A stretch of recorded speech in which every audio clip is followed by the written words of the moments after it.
வணக்கங்க. இந்த வருஷம் நான் மாடி தோட்டத்தில் ஒரு 4 மஞ்சள் செடி போட்டிருந்தேங்க. அதில் எனக்கு இந்த அளவுக்கு மஞ்சள் கிடச்சிது. அதில் நான் விதைக்கி கொஞ்சம் எடுத்து வச்சதும் போக மீதி 1/2 கிலோ மஞ்சள் இருந்ததுங்க. அதை வேக வச்சு காய வச்சு இந்த அளவுக்கு நான் ஆர்கானிக்கான சூப்பராக மஞ்சள் தூள் தயார் செஞ்சுருக்கிறேங்க. வாங்க அது எப்படி செய்யலான்னு பார்க்கலாம். முதல்ல அந்த மஞ்சளை எல்லாம் நல்லா மண் இல்லாமல் கழுவி எடுத்து குக்கரில் போட்டுக்கலாங்க.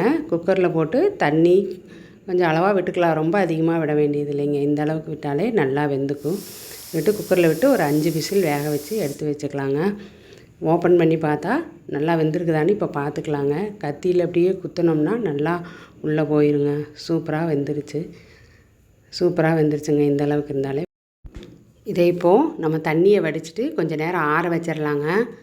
ஆனால் சூடாக இருக்கும்போது நம்ம ஒன்றும் பண்ண முடியாது. கொஞ்சம் ஆறினதுக்கப்புறம் பிச்சு பார்த்தோம்னா கலர் நல்லா இருக்குதுங்க.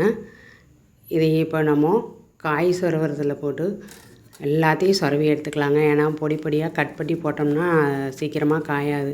இந்த மாதிரி சொரவி போட்டோம்னா 2 நாளையிலேயே நல்லா காஞ்சுக்குங்க.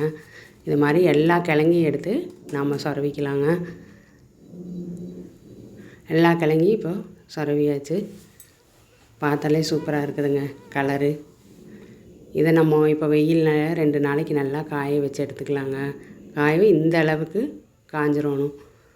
நல்லா அப்படி கையில் எடுத்து பார்த்தோம்னா நசுக்கி பார்த்தோம்னா நல்லா மொறுமொறுன்னு ஆயிடணுங்க. அந்த அளவுக்கு காஞ்சால் தான் நம்ம பொடி நல்லா நைஸாக ஆகும். நல்லா காஞ்சிருச்சுங்க. இப்போது இதையை நம்ம உண்ணி போட்டு அரைச்சிக்கலாம்.